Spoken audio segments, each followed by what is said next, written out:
by the late 2000s and early 2010s, the network's Saturday morning landscape was in a huge downward spiral. While their respective offerings ranged from decent to actually pretty good, unfortunately, they were unable to effectively compete. Thanks to tightened restrictions on children's advertising, the networks wanted to fully comply within the EI regulations and the heavy competition from the big three kids cable networks. However, that didn't mean they weren't putting up a decent fight, and one of the few blocks doing so was Kids WB on the then new CW network, which was carried over from the WB. But its time on the air wouldn't last much longer, as on May 24th, 2008, it was replaced by a new block, the CW4Kids, which was handled by 4Kids Entertainment. Then, 2 years later, the block was rebranded as Toonzai on August 14, 2010. And 2 years after that, it was relaunched as Vortexx on August 18, 2012. But even this change didn't do any good, and it would officially shut down on September 27, 2014. And along with it, the end of traditional Saturday morning blocks. So what exactly happened during all of that time? It seemed that both blocks had plenty of promise with providing shows the other major networks couldn't bring, only for them to not connect strongly with audiences as well as they should have, and just limped along to its end. Well, all of that and more we'll be uncovering and answering in this video. So, with that lengthy introduction out of the way, I'm the Media Nutso, and it's finally time for us to take a deep dive into the history of the CW4Kids, Toonzai, and Vortexx.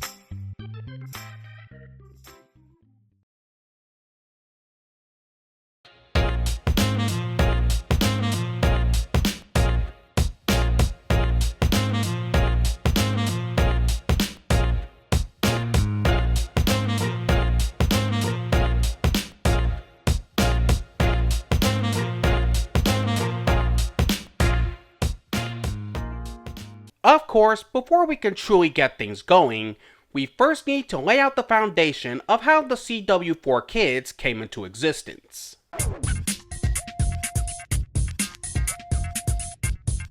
It first began in late 2007, and more specifically, the final season of Kids WB.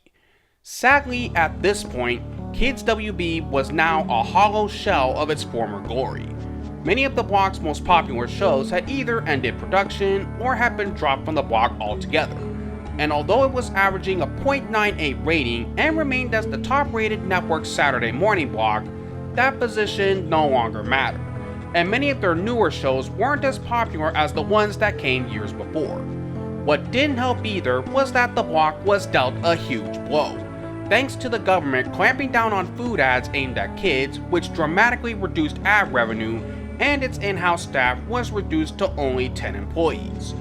Needless to say, it was clear that Kids WB was not gonna last much longer, and the higher-ups at Time Warner and CBS agreed that a huge overhaul was very much needed. So, on October 2nd, 2007, the CW announced they would officially shut down Kids WB at the end of the season, and that they had reached a 4-year agreement with 4Kids Entertainment to create and program a new block, which would eventually become the CW4Kids.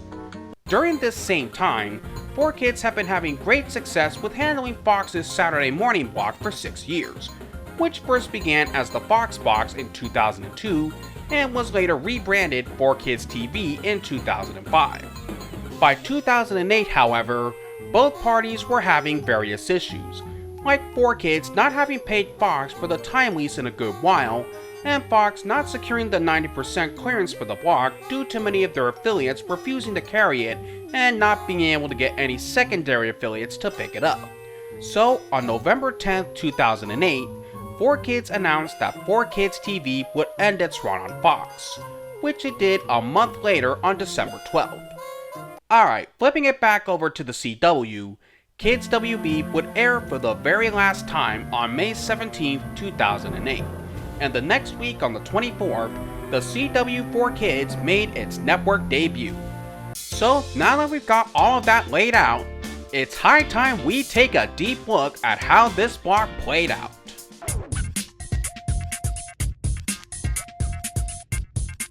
When the CW4Kids first began, it initially took over the entire lineup.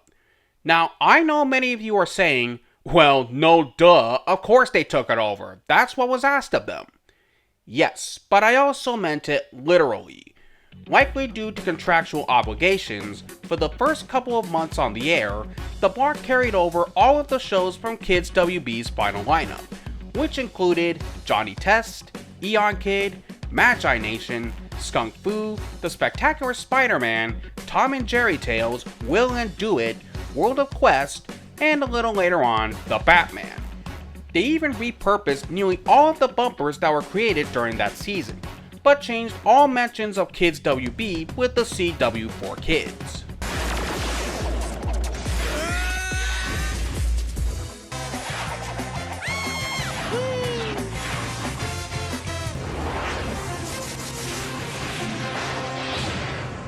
It wasn't until June 21st when the block began to make some changes to the schedule. Along with the return of the Batman, there was Chaotic, based on the trading card game of the same name, the 2003 Teenage Mutant Ninja Turtles series where it premiered its final season, Back to the Sewer, and Yu-Gi-Oh! GX, the second series in the Yu-Gi-Oh! Franchise, which was only in reruns as the show had premiered on Cartoon Network's Magoozy block over 2.5 years earlier. Funny enough, those three wound up replacing Eon Kid, Johnny Test, and World of Quest, which had ended their runs on the block earlier on the 14th. Also, considering they kept the same structure of the block intact, this meant the 7 to 8 AM time slot was mainly used to fulfill the EI guidelines, which was where Magi Nation and Will and Do It ended up in. And they would not be the only shows to land there, but we'll bring them up as we go along. Overall, it was a pretty decent lineup for the block to start with. During its first few months on the air, the CW4Kids performed modestly well. Sure, it wasn't exactly a blockbuster hit, only scoring a .88 rating, but it was good enough for the CW executives to keep it going. Near the start of the 2008-2009 season, the Batman ended its run on August 2nd, then Tom and Jerry Tales and Yu-Gi-Oh! GX followed suit on September 6th, and the next week on the 13th, the block saw the premiere of a new anime series, Dinosaur King, based on the trading card and Sega arcade games, Viva Pinata, based on the Xbox 360 video games, and the third Yu-Gi-Oh! Series, Yu-Gi-Oh! 5Ds. It also adopted the bumpers that were used during 4Kids TV's final season, which included, but not limited to, mazes, racetracks, and web pages, though not every bumper style was adopted, and even the end credits layout. Then on September 20th, Magi Nation was taken off the block and was replaced by Go-Go Ricky the following week. Next, Skunk Fu left the block on October 18th. After that, Kamen Rider Dragon Knight, the American adaptation of Kamen Rider Ryuki, made its debut on December 13th. Then, on January 3rd, 2009, both Huntic, Secrets and Seekers, and Sonic X made their block debut. Then, 28 days later, on January 31st, the Spectacular Spider-Man was taken off the block schedule. Also, as I mentioned at the beginning, during this same time, 4Kids TV was still running on the Fox network. This meant from May 24th up through December 12th, 4Kids was running two different Saturday morning blocks. Though it is worth mentioning that not all of the shows that initially aired on the latter got to air on the former later on. The only shows that weren't carried over from 4Kids TV were Daigata Defenders, the 2006 revival of Biker Mice from Mars, and The Adrenaline Project, despite the latter having been given a second season in its home country. Anyways, on April 4th, Will and Do It would air for the final time on the block and was taken off the next week.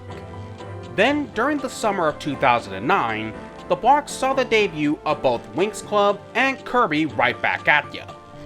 Beginning in the 2009-2010 season, they started rerunning the original Yu-Gi-Oh! Series on September 5th, then Kirby Right Back At Ya was taken off the block the next week on the 12th, and the following week on the 17th, it was replaced by the Canadian series Robots. However, that show would only run on the block for 3 months before it was taken off on January 23, 2010. Then, 3 months later, on April 24th, they began rerunning Magical Do-Re-Mi alongside Winx Club, though it was likely because their license with the show was going to expire and decided to give the show one last go before they lost it for good. Following afterwards, on July 24th, both Magical Do-Re-Mi and Winx Club were taken off the schedule for good and were replaced by a full hour of Cubix Robots for Everyone. However, backing up to September 12, 2009, the block saw the debut of Kirby Right to the Finish, which was just a compilation of the last 4 episodes of Kirby Right Back At Ya that didn't air on 4Kids TV. Then, over 2 months later, the CW4Kids premiered the Ninja Turtles movie Turtles Forever on November 21st, which was made to coincide with the franchise's 25th anniversary. Afterwards, it would be rebroadcast 3 more times on the block, first on March 20th, then on May 29th, and 1 more time on August 28, 2010. But those specials weren't the only things the CW4Kids brought to the table. They also aired various short series of interstitials during this time, which included 2 short series from Go-Go Ricky, Go-Go Toons, and Go-Go Wiki, Pat and Stan, a short French animated series that originally aired as a part of the programming block Tifu, TMNT Mayhem from Mutant Island, a mini-series that first aired on both 4Kids website and on the block in between Back to the Sewer and Chaotic, which was then later re-aired as a single episode, the CW4Kids Vault, which showcased clips from Viva Pinata and Skunk Fu, and finally, there were the Magical Do-Re-Mi Witchling sing-alongs, which were carried over from when the show aired on 4Kids TV.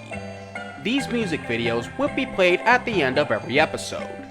With all that said, even with those specials and shows being rotated in and out, it didn't exactly help boost the block's ratings. Not that it was tanking, though it was steadily declining, just that it wasn't growing the way they'd hoped. Thus, in order to reinvigorate the block, it was decided some big changes were needed. So, on April 27th, 4Kids announced that the block would be rebranded as Toonzai, which would take effect on August 14th, though the CW4Kids name would remain. Of course, as this was a major rebrand, it also meant a set of new bumpers and interstitials, which featured a new mascot character named Shoji. As for the shows, Cubix, Sonic X, TMNT, and Yu-Gi-Oh! 5Ds would remain on the schedule. However, Ninja Turtles' time would be very short-lived, as it only ran 1 week before it was taken off the schedule, most likely as a result of the franchise being purchased by Viacom, now Paramount Skydance Corporation, the year before. Then, the following week on August 28th, the block saw the premiere of Dragon Ball Z Kai, a truncated reversion of the original Dragon Ball Z. It had first debuted on the Nicktoons channel 4 months earlier on April 24th, but then 4Kids acquired the broadcast rights to air it on the CW. But there would be a few catches with this version. See, when the show aired on Nicktoons, it was edited in order to make it more kid-appropriate, which included removing all instances of swearing, blood, and toning down some of the more violent scenes, but everything else in the show was left intact. When it came to the Toonzai broadcasts, however, they took it a step further and were home to some of the most notorious anime edits ever made. Yep, this is where the Blue Mr. Popo edit came from, along with other ridiculous edits, like removing Shenron from the intro, adding sparkles to explosions, and changing halos over characters' heads to glowing balls. Obviously, this was all done so the show could fully adhere to the CW's standards and practices, but still. However, even with these egregious changes, the show itself performed pretty well, pulling in about 1 million viewers. Okay, enough of that tangent. For the 2010-2011 season, the original Yu-Gi-Oh! Series once again returned to the air on September 4th. Then, a month later, Dinosaur King was dropped from the block on October 9th. Next, Cubix would leave the block on February 12, 2011, and was replaced by Magi Nation the next week. Go figure on that one, but it'll get weirder later on. The 2011-2012 season began with Yu-Gi-Oh! 5D's concluding its run on September 10th, and in its place was the premiere of Tai Chi Chasers on the 17th. After that, the fourth Yu-Gi-Oh! Series, Yu-Gi-Oh! Zexal, would make its debut on October 12th. Then a few months later, Magi Nation was taken off the block for good on February 11th, 2012. And this is where the weird part I mentioned earlier comes in. The next week on the 18th, Cubix made its return to the block. Yep, they replaced Magi Nation with the very show that it itself replaced. It's crazy, I know. Anyways, on March 24th, Toonzai saw the broadcast of the 12-episode miniseries Yu-Gi-Oh! Capsule Monsters, which ran until April 28th. However, by this point, the block's run was not going to last much longer. Now, you may wonder, what exactly am I talking about? See, back on March 24th, 2011, 4Kids had been sued by Nihon Ad Systems and TV Tokyo, claiming that they had made illegal agreements with other companies, namely Funimation and Majesco Entertainment, that allowed 4Kids to collect royalties from the Yu-Gi-Oh! Franchise without having to pay a portion of it back to either NAS or TV Tokyo. To make a long story short, the result of this lawsuit led to 4Kids filing for Chapter 11 bankruptcy protection. Following that, on May 1st, 2012, Kids Co-Media Ventures, an affiliate of Saban Capital Group, placed in a bid to acquire some of their assets for $10 million, which didn't end up going through. Then, after an auction between 4Kids, Kids Co., and 4K Acquisition, a subsidiary of Konami, was adjourned, a deal was settled and finalized between the three parties. And on June 25th, 4K Acquisition would acquire the rights to the Yu-Gi-Oh! Franchise, while Kids Co. would get all their other assets, which included Toonzai. Thus, on July 12th, they announced that Toonzai would be rebranded as Vortexx, and made its official debut on August 15, 2012.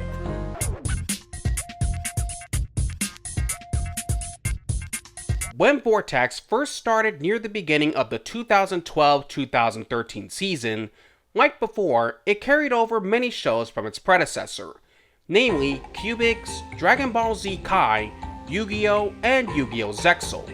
But it also brought with it a whole lot of other shows, which were Iron Man Armored Adventures, Justice League Unlimited, Power Rangers Lost Galaxy, Rescue Heroes, which of course was placed in the 7 AM time slot, and WWE's Saturday Morning Slam. Also, it is worth mentioning that by this point in its run, Vortexx had become the last of a dying breed, as with the exception of the 7 to 8 AM hour, it was now the only non-educational network Saturday morning block still running. At that time, Fox had gotten back into the Saturday morning game with Exploration Station, which was produced by Steve Rothfeld Productions.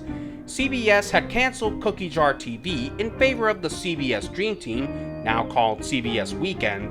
ABC had been running Litton's Weekend Adventure for 2 years, and coincidentally, both were produced by Litton Entertainment, now Hearst Media Production Group, and NBC had NBC Kids, the only other block to still have animated content, but even then, it mainly comprised of reruns of shows from Sprout, and all of their programming fully complied within the EI guidelines, so it was a clear sign that Vortexx was living on borrowed time. That said though, that didn't mean Vortexx didn't go down without putting up a decent fight, and like its predecessor, it did have a decent lineup going forward.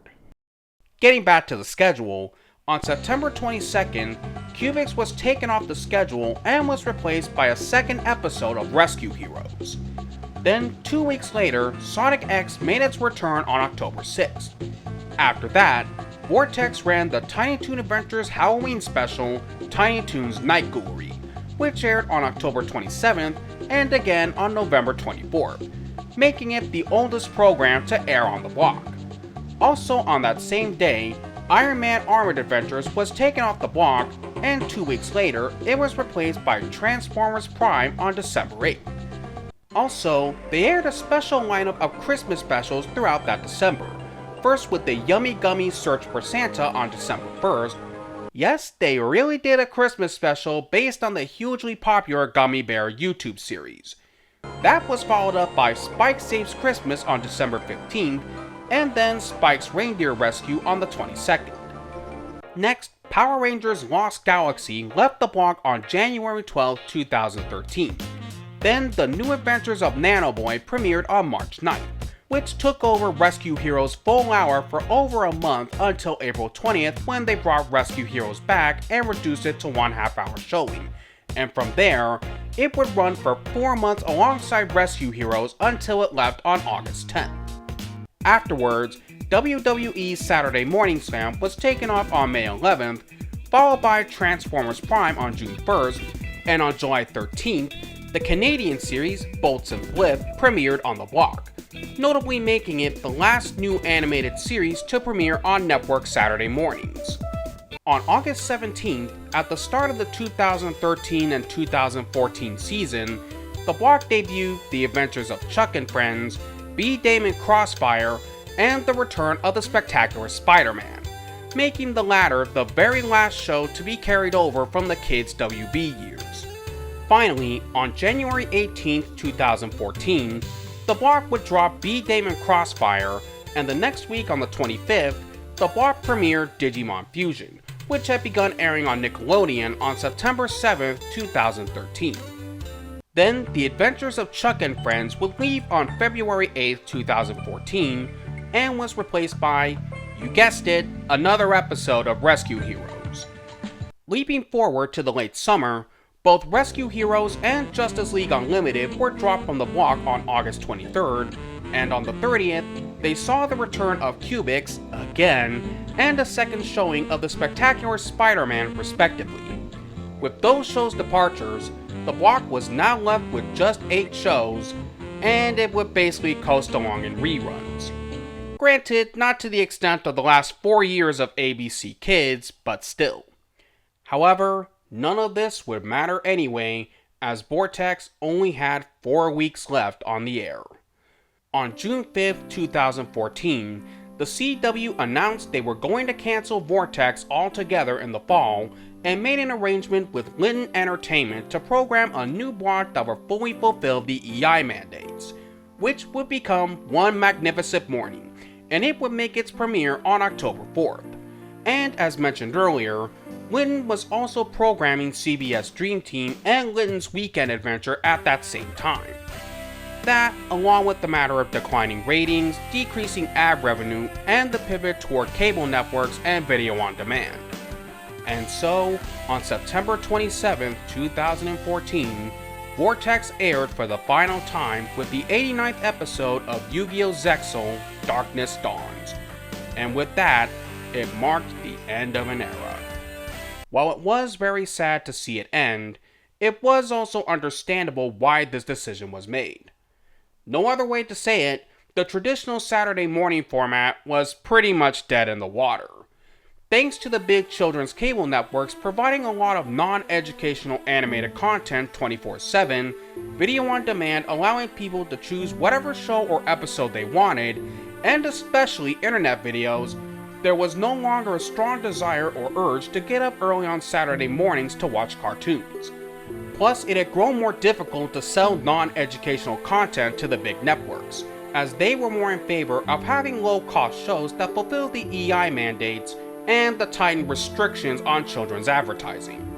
That said though, both blocks did a relatively great job at keeping Saturday mornings going for a while longer, were able to bring some fun energy that the other networks couldn't deliver at the time, and managed to bring in the last fresh batch of new animated series for Saturday mornings.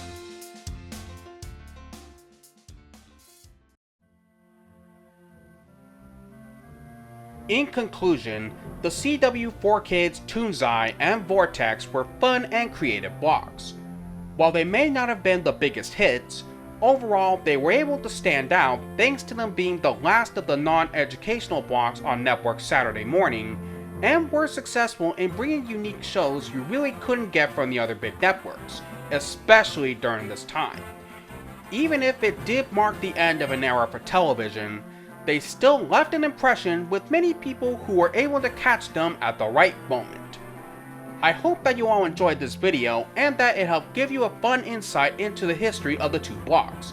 And if you did, then please leave a like on the video, subscribe to my channel, and leave your thoughts in the comments down below.